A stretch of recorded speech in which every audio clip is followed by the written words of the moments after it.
Luke must have 100 hours of me on tape.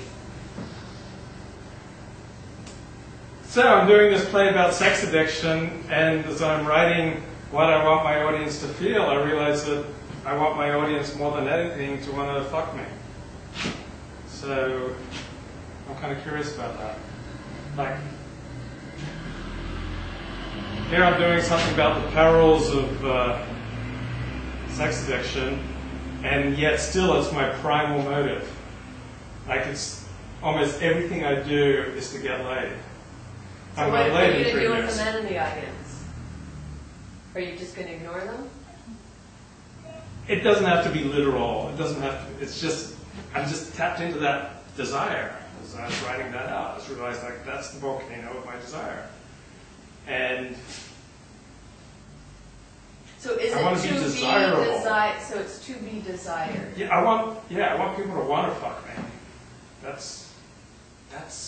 So like a rock star? Yeah, I want to be a rock star. That's the kind of power that I want to have. That's what I want. It's. What kind of power do you think your father has? I never heard of anyone saying I wanted to fuck. But what kind of power do you think your father has? My father was a rock star. A rock star at the Seventh-day Adventist Church. How so? What was his power? Thousands of adoring fans. What did they And it's controllable intimacy. It's not real scary intimacy where people can hurt you. It's controllable intimacy because I'm up on the stage. So how did he inspire people? Or why? Well, he gave them what the Goyim want. Heavenly salvation. Freedom from sin. Did he really give them that? Yeah, he taught them how to have eternal life and salvation from sin. And people love that. They just go crazy for that, to think that they're assured, their heavenly salvation is assured. They go nuts. They'll follow him anywhere and send him money. So he gave people what they want most. But he totally believed it. He wasn't doing it for them. Right. And then what do you want to give the audience?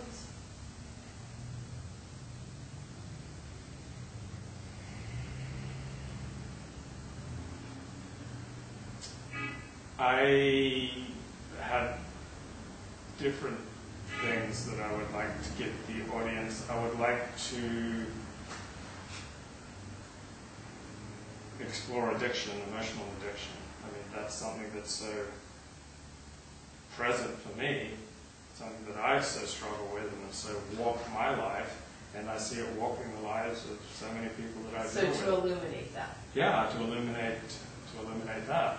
I was on this podcast this week, David Cho, and he's a famous artist, and he made the point about 15 minutes into the podcast, a 2-hour podcast, he said, it's just such a sadness about you, except when you're talking about sex. Like, I'm doing all this work, and yet I come alive when I'm talking about sex, the thing that I'm supposedly trying to get over my addiction to. And yet, that's when I come alive. Otherwise, it's just like this depression and sadness about me. Like, I fear to say that probably 40% of my Facebook posts are somehow sex-related.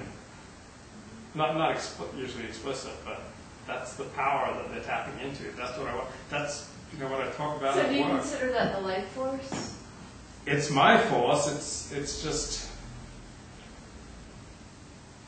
Yeah, that's just what's like driving me. Like I'm just absolutely driven in this way. Like I almost. Does it drive you crazy? I don't see it serving me. I don't see it as a beneficial thing. It creeps people out. So it's the addiction. It's the addiction. Yeah, it creeps people out. But you don't feel like you have control over it. I have control over expression of it. As far as I haven't masturbated since June 10th. I haven't had sex in over 3 years. I haven't looked at. So there's a lot of discipline involved. Yeah, so I have control over how I behave. Discipline and commitment. But do you think it's also increased because of that? No, it hasn't increased because I've always been obsessed by sex. Somehow, second grade, I started tapping into that power. And I found a book that my mother had on reproduction. And I got to see how, the man puts himself inside the woman, and that's how that you create a baby. And I remember the first joke I ever told was father and mother, son are all in bed together, and the father tells the son, pull your Tonka toy out of mother so that I can park my big rig in there. Like, that was an obsession of mine, like medical jokes from 2nd, 3rd grade. And I was obsessed with girls from 2nd, 3rd grade. I would like lie on the ground so that I could watch the girls going up and down the stairs, so I could like look up there and see what happens when their legs come together. And then first time I looked at porn magazines in 4th grade, just girly magazines, it was just fantastic, man. And I just came alive like I am right now. It's like, wow, I'm just like connected to that light. So I was like, yeah, this is what life is fucking about. I mean, these women understood me. I felt so understood. I felt so accepted, like what I wanted. This was here, like regular women, they weren't giving me what I wanted. Like girls so the at school. fantasy was accepting you. You mean they're not real? Well, yeah, like girls at school, they had no interest in sex. The boys had an interest in sex, and so they were buggering each other, and they were buggering farm animals. And I didn't go there. I almost went there, but I stopped. But not until 5th grade did girls start to show any interest. So I had this huge drive by 2nd, 3rd, 4th grade, and none of the girls wanted anything to do with it. But the girls in the magazines, they were all into that. I mean, they were fine with showing me everything. Like, I lived in a conservative religious community where people were covered up and demure, and some they had to understand to be modest people, and there's no, like, working the sex thing. But once you found out about the porn industry, did you have a different vision? You mean what, the actual reality of it? No, but I mean, who they are, the makeup of those girls and why they're doing it. Yeah, when I started like writing about it, yeah, that's one of the reasons I went to write on the porn industry, was because I was just so driven to this world of like beautiful naked women spreading their legs and showing their breasts and having sex and sucking and fucking. And so as soon as I got into it, it killed that desire largely. Because it was just so icky and it just but do you see it them as being demystified. exploited? No, I see them as most. Did you interview them? Yeah, I interviewed Did hundreds you ask of them. how many had been abused? Yeah, and a ton had been abused, but a ton of people outside of the industry have been abused too. And no, I came to found that most people in the porn industry have the hooker mentality. They want to get as much as they can get, they're doing as little effort as possible. I didn't see them so much as abused. I see people as fundamentally lazy and exploited in the porn industry. You didn't think that they were being exploited? Did you think that was what you said? They were exploiting themselves. They were just lazy. That's what you thought? Yeah. So you didn't have any respect for them? No, I like them. I mean, I like plenty of them. They were among the most honest group of people that I ever saw. Most girls who do that have been sexually abused as children. How do we know? I mean, they're just different studies, and they rely on what people say. I've interviewed hundreds of these girls. Many of them told me they've abused. I'm sure many were lying to me when they said they weren't abused. I'm not at all sure that the percentage is higher than in the general population. But I can tell you who does pornography, and it doesn't necessarily correlate with abuse. Do you think they have low self-esteem? Yeah, let me just make this one point. Participation in pornography, more than any other variable, reflects bonds. If you have bonds, you don't participate in pornography. If you're bonded to a religious community, to your family, to an ethnic community, to a profession, anything like that, you are highly, highly, highly unlikely to participate in the pornography industry. Almost everyone in the porn industry are isolated. They have attenuated bonds. And because I had attenuated bonds, that allowed me to go into it. But that's what distinguishes porn people from regular people is bond. Now, what were you asking? Oh, just do you think that by and large they all have low self-esteem? Or not necessarily? No. I mean, they almost all have an intimacy disorder. They love the adulation. They love the adulation. Like, a woman would get 100,000 fans for sucking and fucking on camera, and she didn't have an IQ above room temperature. You know, she loved being adored. but there's such a huge downside to it too, because these people adoring you are frequently creepy, and they're getting diseases that some of them can't be cured. Like the other day, I was just happened to mention the name of a famous porn star to a coworker, and he said, "Wow, she was really flying high." I said, "Yeah, she was flying high for a whore. She's got an incurable disease that will never go away and that transmits sexually." So whatever you're seeing, whatever your fantasy about her flying high, like all porn stars are prostitutes, but they're prostitutes without shame. Those prostitutes of shame, so they don't do their thing on camera and then sell it. But there's no glory in the porn industry. There's no glory. Did you have any empathy for them? Yeah, plenty, because I recognized myself in them in me. I became quite close to some of them. But I have an intimacy disorder, so it's easy for me or fairly easy for me to turn that off when it comes to write. Because if I'm going to report, like on this girl, she's got this form of very nasty STD in a very private place, I'll still go write that. Even though it's highly embarrassing for her, and she's scared to me of this day. I've been out of the industry for 6 years, and she's a famous person, but she's scared of seeing me to this day. Because I wrote about this incurable disease that she's got. So did that shame her? Or? Yeah, because she has this fantasy that she's a real actress and that she's a star, and people delude themselves. They think that this adulation means something. They think that they're famous because they got an AVN award for best oral sex scene. They think they're a star like Hollywood. They think they're actors like Robert De Niro and Meryl Streep. I mean, just the level of delusion is hilarious. And they're all messed up. You don't find that tragic?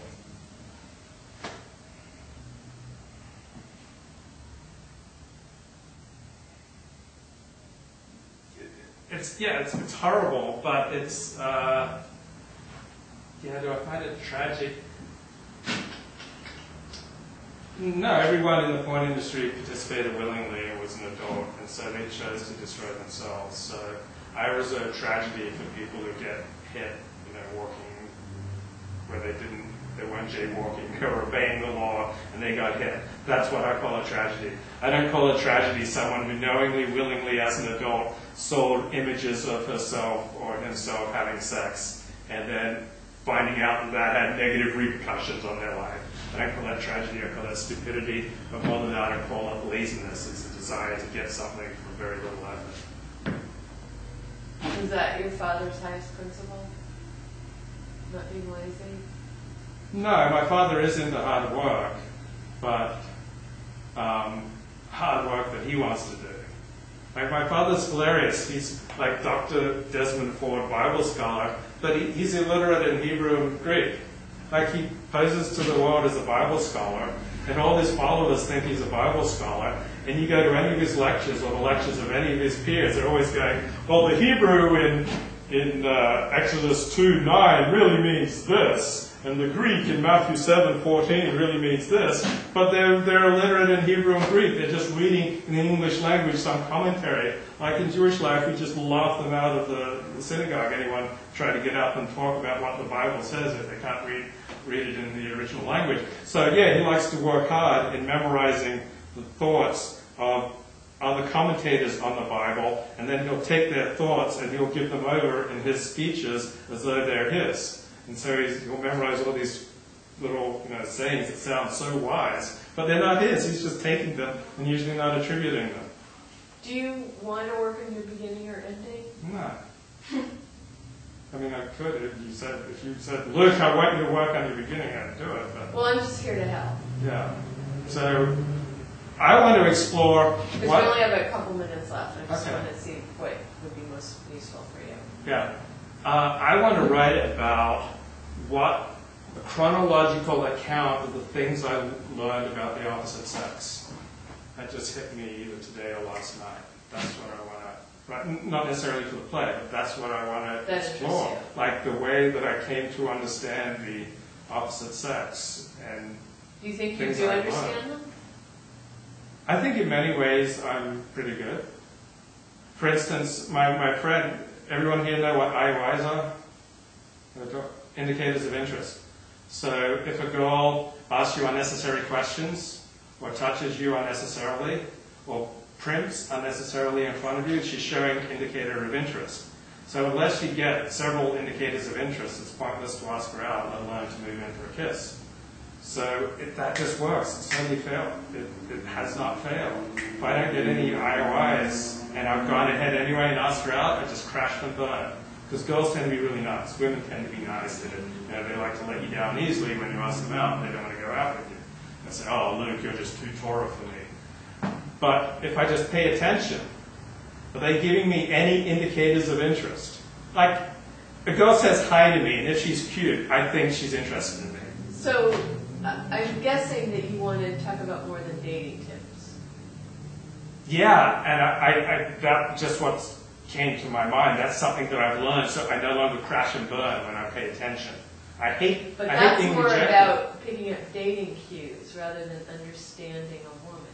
Yeah, because that's easier. So the work that I have ahead of me is really hard. I want to chronicle what I've learned about the opposite sex, how my views changed.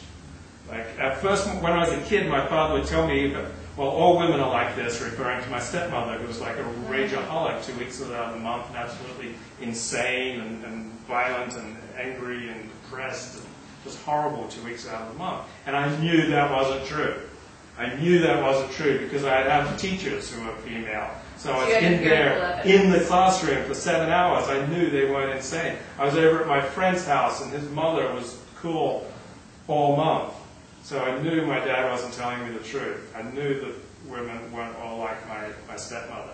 It was such a revelation for me in 6th grade when the most beautiful girl in the class wanted to go with me. Like, that was amazing. And so when I moved to a new place, there are just so many possibilities. It's just fantastic before people get to know me. It's just, oh man, I come to town, play some singles ads, I learn how to phrase it, and this girl calls up and says, hey, I look like Julia Roberts, but I got bigger breasts. I'll pick you up. And like we go out, and then we drive down to the beach, and we're making out on the rocks, and everything above the waist is okay. On the first date, I just met her, and she's like hot to trot. Like women get that addictive high of wanting to connect, just like men do, and like she was so awesome. So is there some connection then of wanting to connect? You said women get high for connection just like men do. Yeah, meaning they make bad decisions. Like, I think at least half the women I've had sex with have been depressed, alcoholic, bipolar, love addicts, sex addicts, making really bad decisions. Do you think you're a magnet for that? Almost all my relationships are with depressed women. I've got to understand that because I got used to, as a child, taking care of my stepmother who's depressed. So you're recreating. And she would say, you saved my bacon, you saved my bacon. She would say that? Yeah, she kept saying that because my dad didn't know how to love her because she was such a rageaholic. But you saved my bacon. Yeah, that was the expression. I saved Is that my an mother. Australian thing? I think it's a British thing. It's a British thing. So I knew how to take care of my depressed mother. And so all my girlfriends are depressed. Depressed women just connect to me. Because when I'm a very doting and supportive boyfriend when I'm not in my eroticized rage. And what is that? Is it half and half? Or? No. I'm only in my eroticized rage less than 2% of the time. And it's full fury. Yes. So I always can attract, depressed women always find their way to me. And Yes. all my girlfriends are depressed. And then they say, I don't think I'd be with you if I wasn't depressed. And then they say, well, at least I'm being honest. Yeah. It's like, what do I say to that? Right. So I want to understand why the frick. Do they make you depressed? Well, it's not a happy thing. It's not swell to only date depressed women. Like, what the hell am I thinking? Why am I only looking to create relationships with depressed women? Like, But does it bring you down? yeah, eventually, yeah, it does. At first there's a sexual fever.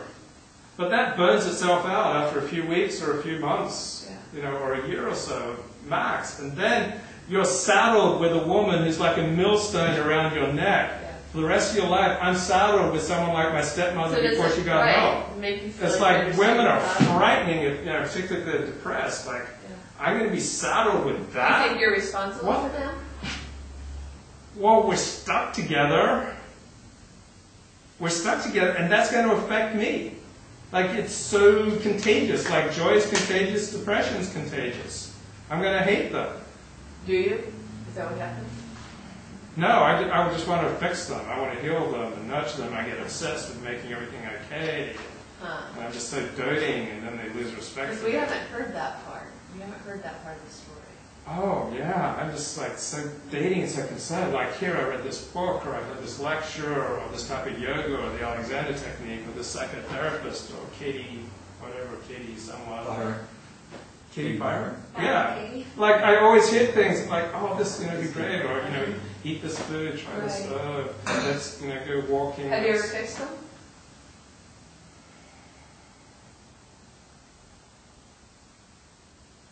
Well, at first, it's like, they're like, yay, look, you're so So loving. it's like your father in the redemption. You're their savior. At first, and so yeah, they're not seeing me for who I am, they're seeing me through the projections of their fantasy that this guy will rescue from their Right. depression. Right. And so the first few weeks, the first couple of months, just like, swell! But then the wheels come off, and they're as depressed as ever, and I'm as messed up as ever, and we're definitely not going anywhere beyond the year. It never lasts beyond the year. And it's just cyclical, just the same frustrating relationships. But I'm only attracted to women who bring up these unresolved issues that I have with my father. Okay, so we're going to end it there. Anything that surprised you? Or that got clarified? I don't think so. I think I'm familiar with all of it. Okay. Do you want any Yeah. comment? The basics. Okay, what you're so interested in, Whatever took you in, what would you like to know more about? anything that you want to know more about. Well, like Terry said, it was interesting to see that the doting part of you when you're going out. And it's not just all rage against women, that you want to fix them, you want to help them. It's interesting. I found since day one when you get up there, I'm just listening, I'm just in it, because you're so honest with your baggage, your stuff. It's refreshing to hear that. I mean, I think it is. I know sometimes it goes into an area where it can make people feel uncomfortable. But just hearing how honest, because probably other men think that and they would never say it in a million years because they know it would not sound good. Right. And he's willing to say it. Right. Sometimes something comes out of your mouth and it's just like, it wakes an audience. I think it would wake it up. I mean, it wakes me up. I'm like, whoa, what did you just say? I guess the things that pulled me in was when you were like, I haven't had sex for this, I haven't masturbated. It'd be a great like multi, just boom, boom, boom, boom. But like, how is that? Well, how's that been? I mean, what's the mindset? Like, do you go home and think about it, or is it just like so out of? It hasn't happened for so long. Because I've had those periods where if you don't have sex, it kind of you become asexual a little bit, like where you don't even think about sex sometimes. But and then you said when you get to a new town, I'm fascinated, like when it goes bad. What's that first moment when it just you look at the woman and you go, oh my gosh, you just saw me for the first time. And then if you say, then do you carry around sex addict? When you say, hey, I'm a sex addict. What is the mindset of that whole, like how much information do you give her? Do you let her like you first and then you tell her you're a sex addict? Or do you just get it right up front, I'm a sex addict, this is my thing? So that was kind of... Thank you.